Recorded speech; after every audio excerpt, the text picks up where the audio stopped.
Good morning, friends. Jack is here with us for now. If you've been following us at all, you know that sometimes he just hops off the couch and runs away. So if you are here to see the most adorable puppy in the world, here is the backside of the jungle book, the backside of water, the backside of the most adorable puppy in the world. So he is here this morning enjoying his treat and chewing on his flamingo.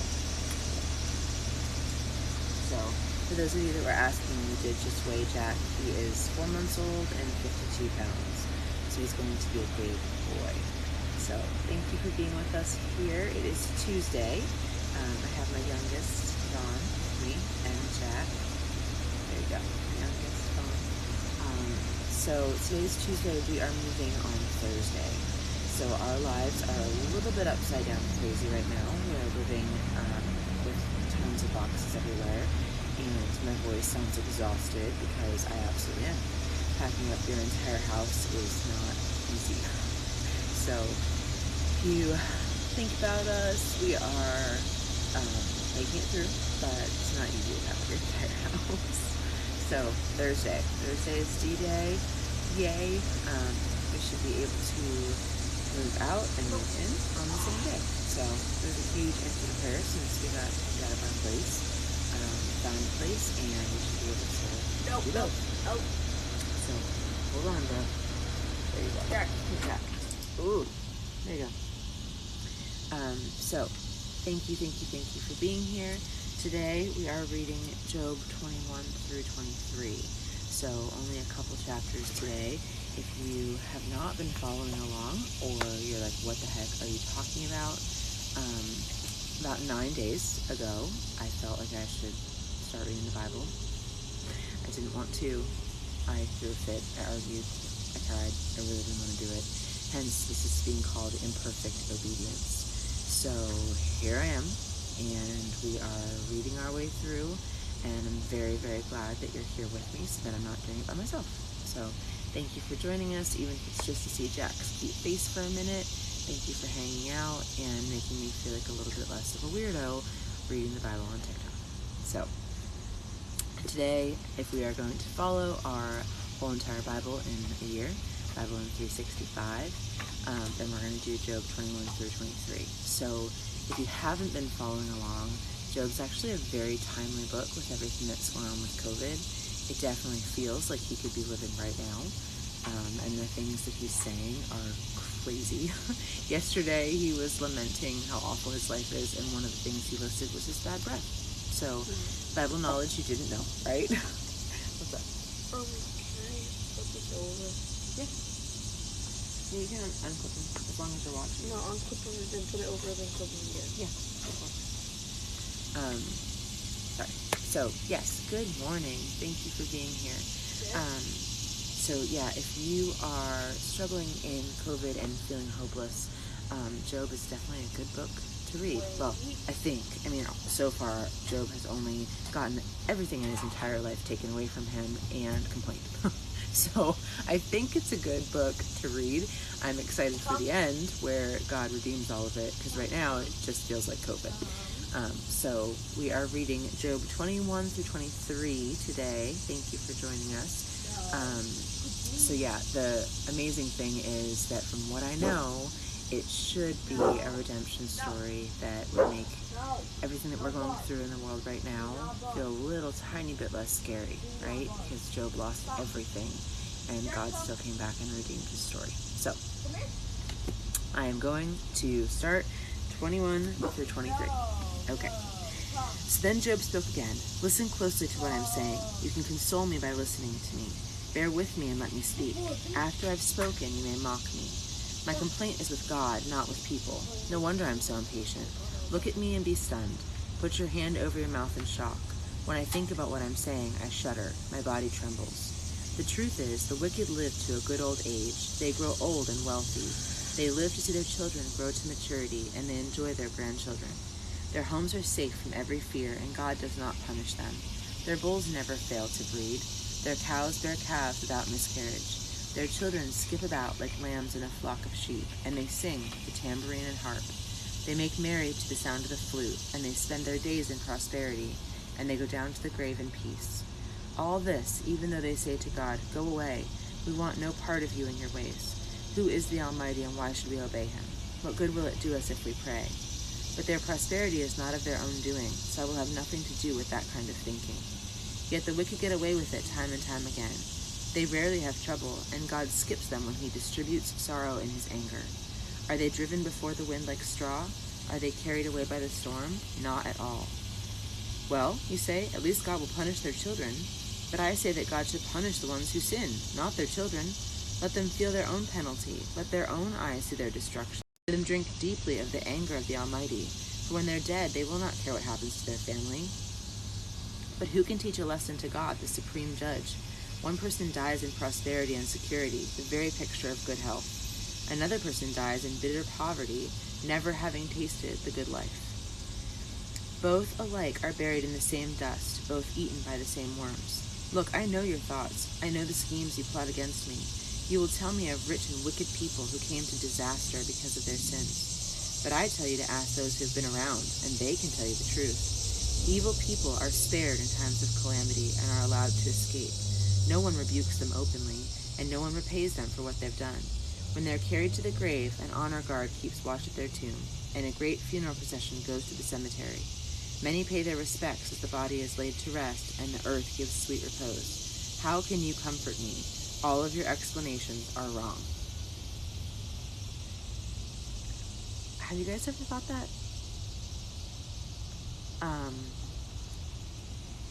I really feel like I have said that so many times. Like, that's not fair. How come that person gets away with it? You know, like in the movies, the bad guys always get away with it. And I feel like that's what Job's saying. He's like, you guys, you keep sitting here telling me that God is going to punish the wicked, but the wicked never get in trouble. They get away with it every single time.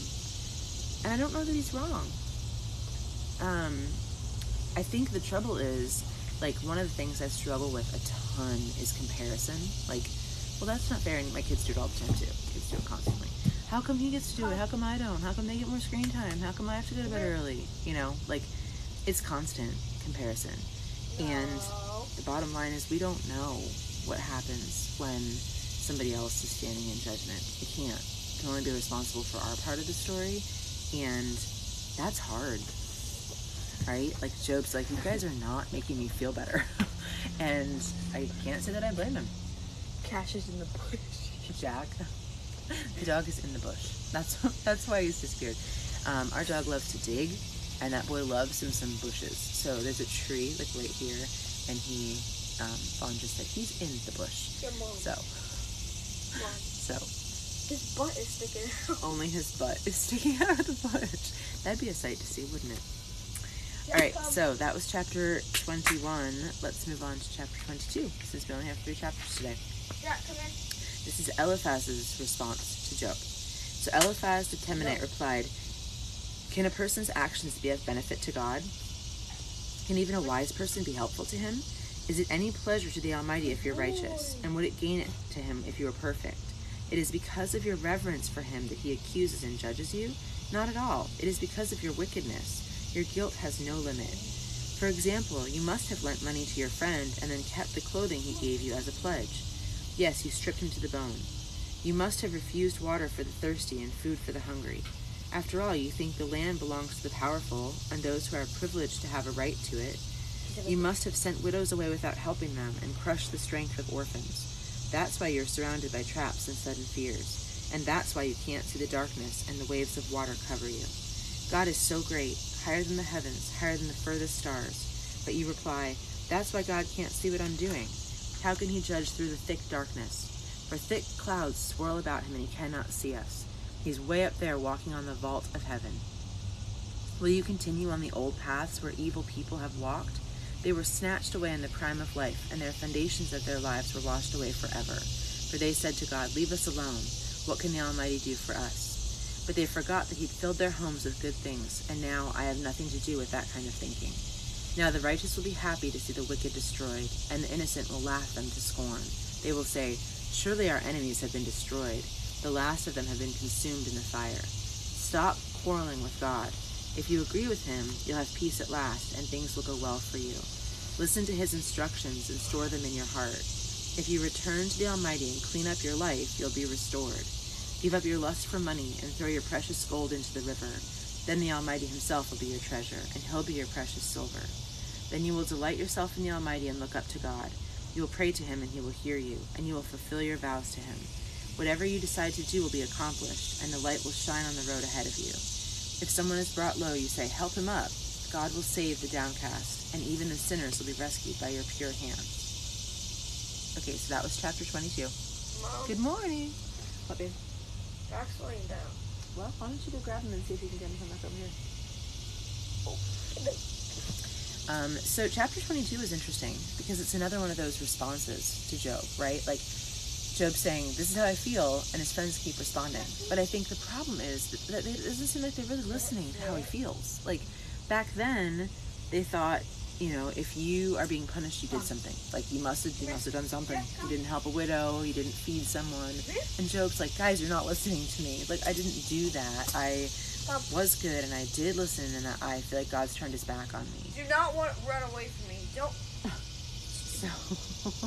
So I think it's interesting that his friends keep responding, but it doesn't seem like they're really hearing him, you know. And we talked about that a lot, about what it looks like to be a good friend right now. Like if somebody that you know is struggling, how to hear them, like how to really listen to their words and what they're saying and not just respond.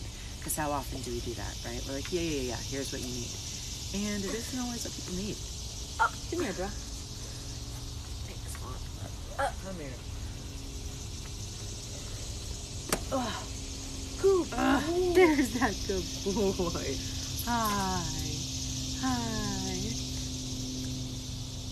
This guy just threw a gallon of milk on me. Oh. Actually, I do not know what kind of Bible it is. I'm sorry that someone threw a gallon of milk on you. And I don't know what kind of Bible this is. It is called The Book. Honestly, it's my son's, and the day that I was going to do this, I just grabbed it because it's been outside, and I have not gone to get the other one. And I wonder sometimes if it's like a different version, because the things that they're saying, I'm like, I don't know that was in the Bible. So it might be written for kids, so that it seems a little bit more relevant.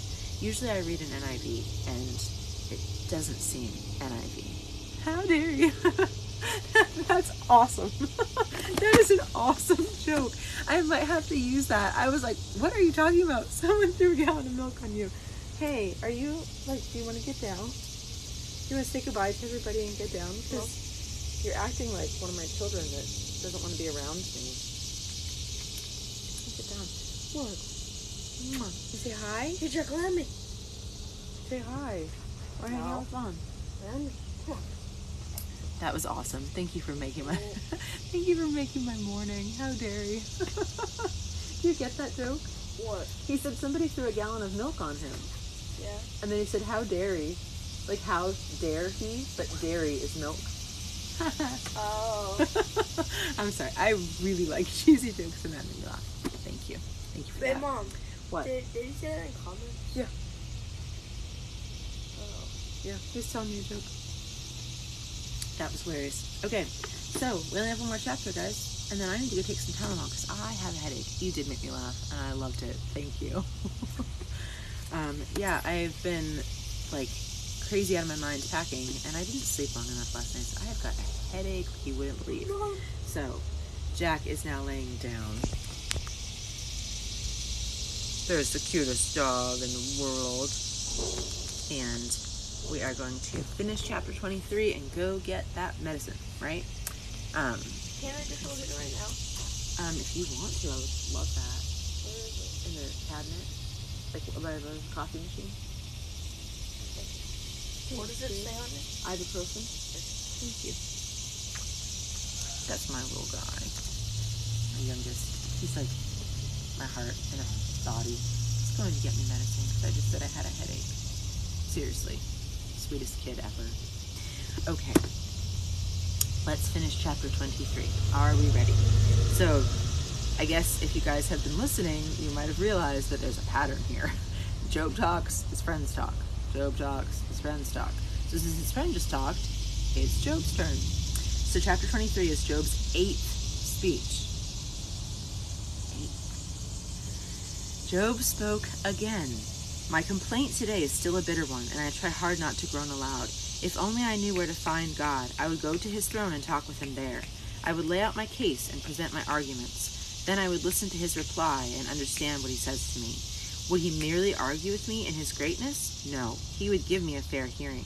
Fair and honest people can reason with him, so I would be acquitted by my judge. Jack's asleep, he's not going to. It's not bad.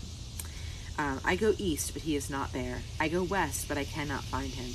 I do not see him in the north, for he is hidden. And I turn to the south, but I cannot find him. For he knows where I'm going. He has tested me like gold in a fire, and he will pronounce me innocent.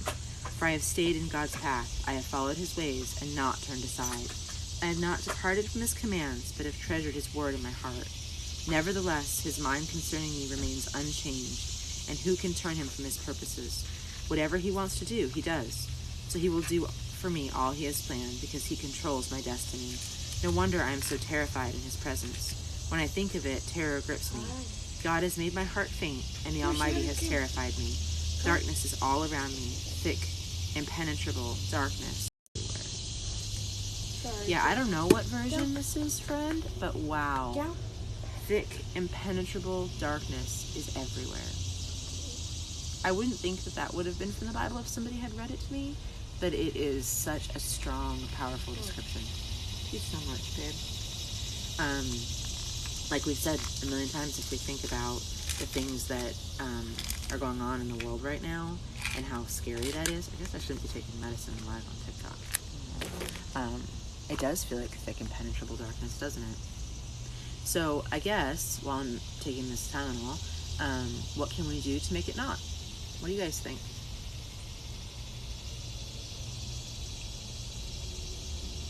Darkness cannot cast out darkness.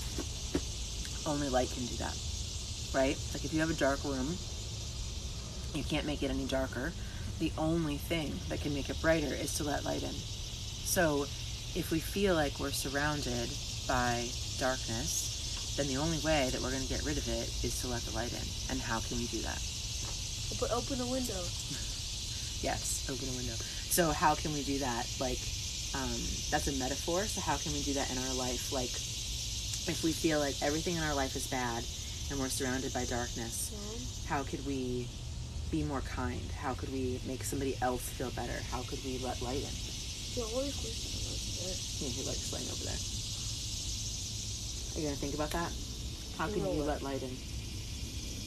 Like, what could you do that would make the world brighter? Pray. All right. Vaughn says pray. That's not a bad answer. Because maybe if we can change our own heart, then we can help other people more. There you go. From the mouths of babes.